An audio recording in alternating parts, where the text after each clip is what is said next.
Welcome in to the Ravens Rundown, powered by Jet Sports. Tyler Jones here with you. Happy to have you with us as the Ravens said hello to the win column with a 37-26 win over the New England Patriots to advance to 2-1 on the NFL season. An outstanding day from quarterback Lamar Jackson with 4 touchdowns through the air as well as a rushing touchdown, over 107 rushing yards on the ground and 218 passing yards. He was really good. Mark Andrews with 8 catches for 89 yards and a touchdown. The Ravens offense has just been spectacular to open up the 2022 NFL season. And Lamar Jackson, we said this last week, and I will reiterate once again, the guy is playing at an MVP level right now. I mean, even in the loss last week, he looked great. I mean, Lamar Jackson, there was questions about entering 2022, how he would look coming off the injury last year that slowed things down, if he would have a bounce-back year. And not only have we seen Lamar Jackson have a bounce-back year, but play at an elite level, looking like one of the best quarterbacks in the NFL once again. That, to me, was the story of this game, was how well Lamar Jackson looked. What's your one-word reaction to the Ravens' win on Sunday? My one word is Lamar. I mean, that's what it circles back to me is Lamar Jackson, how good he was, and how Lamar Jackson got this offense going, willing this team to victory. The way that he played, as dynamic as he was, that's my one word. What's your one word? Let me know in the comments section below here on the Ravens Rundown. So let's get to our winners for the Ravens against New England. First off, it's Lamar Jackson. The statistics for you: 18-29, 218 passing yards, 4 touchdowns, 1 interception, 107 rushing yards, and 1 rushing touchdown. There's 2 things with Lamar Jackson's game today, and also a thing to look at for the season. One of those is that this Ravens team, remember entering 2022, there was a lot of question marks about the receiving game. Moving on from Marquise Brown and how Lamar Jackson would get Rashod Bateman and these other receivers involved. And the other receivers have stepped up just fine. Lamar Jackson has done a really good job distributing the football and getting those guys to grow up quickly. And then the other thing was, with as many injuries as there have been on the Ravens offensive line, how would they step up as a collective unit?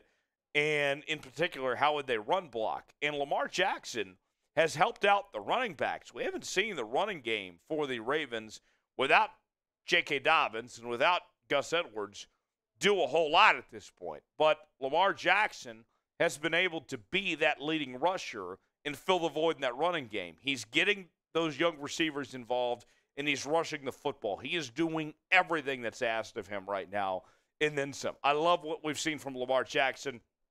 God forbid, hope he doesn't get hurt, because he has been incredibly valuable for this Ravens team at this point in time. Number 2 on my winners list is Justice Hill. Justice Hill with 6 carries for 60 yards in the Ravens win. And, you know, as the Ravens try to figure out what to do with this running game at this point, here's Justice Hill, a guy that almost got cut, right? And averaged 10 yards per carry, although he didn't see a huge workload today. He made a significant impact when he was in there. And I like what I saw from Justice Hill. Look, I don't know what the future holds for Justice Hill when you get J.K. Dobbins, when you get Gus Edwards back, but he's shown that he can do what's asked of him, that he can step up, that he can be a rotational piece, and even if he does get cut at some point. Today was one of those performances that will keep him in the league somewhere else. I like what I saw from Justice Hill. That was a nice performance, averaging 10 yards per carry. A couple more for you. Mark Andrews.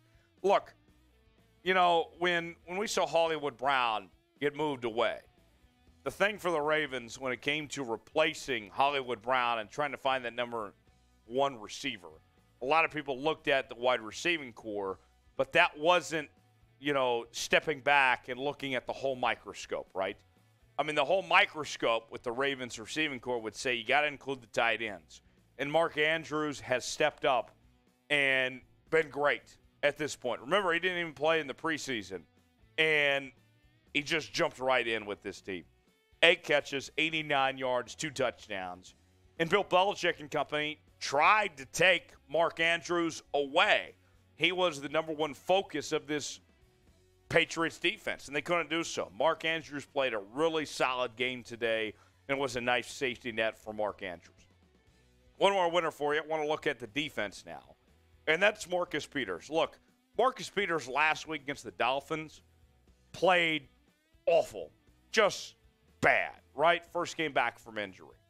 And then this week we see Marcus Peters account for 1 interception, 1 tackle, 1 forced fumble. He was involved in every way possible.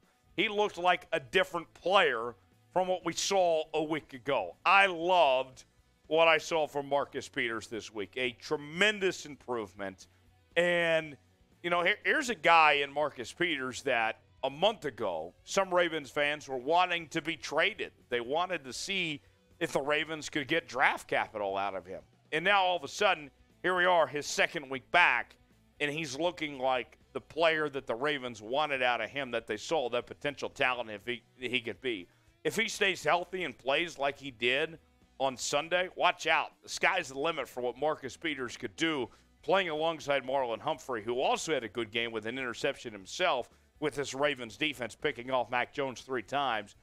This defense, this was a good performance from this group, especially with what they were able to do when it came to turnovers. We'll get to our losers in just a second, but now it's your turn here on the Ravens Rundown. Name a winner for the Ravens, whether it's somebody we mentioned or somebody we did not mention. Let me know in the comments section below who a winner was for Baltimore on Sunday. And as always, make sure to subscribe to the Ravens Rundown with the latest Ravens news, rumors, trades, free agency, and more. It's all in one place right here on the channel. Subscribe now so you never miss a moment of the latest happenings with your favorite team. As we cover this team, have all the post-game analysis and everything that's happening throughout the week. It's all in one place right here on the Ravens Rundown. Subscribe now so you never miss a moment today. Let's get to the losers now. And although the Ravens had a convincing win, winning by double digits, there's a couple of guys I want to point out. Patrick Mekari on the offensive line, filling in that left tackle spot. Ronnie Stanley, we don't know when he's going to come back. He's been day-to-day for a couple of weeks now. Hopefully you have him back soon. You already lost Jawan James. Now with Patrick Mekari leaving the game, you don't know when he's going to be back. So that's not great after he left the game with an injury today. Then there's Justin Houston. The Ravens going in today had, 2, 3 healthy outside linebackers? Not great. And now Justin Houston gets banged up. Justin Houston had a great start to the season, so not ideal for him. And then Michael Pierce, the defensive tackle, also suffering an injury today, still waiting on his status. But the bottom line is the Ravens have dealt with some really bad injuries throughout the last couple of weeks, really the last year plus. And instead of getting healthier, like I hoped would happen, the injuries are just adding up. I mean, when will the bleeding literally stop for this Ravens defense? I hate it, but that's the reality right now for this group. So, not ideal, but those guys are the losers. Hopefully they get back on the field soon. You know, we don't mean anything negative with these guys put on the losers list. It's just the reality of not having them around right now, how they find themselves in this position. So, quick question for you. Defensive players and also an offensive player, an offensive lineman making their way on the losers list. How would you rate the Ravens' performance? It was pretty good today, wasn't it? Offensively, with this offense, 37 points. This looks like one of the better offenses in the league. This is a fun team to watch through weeks at this point. How would you rate the Ravens offense? Let me know in the comments section. Type 1 through 10 how you would rate this group at this point in time. The Ravens move to 2-1 on the season, looking pretty good at this point.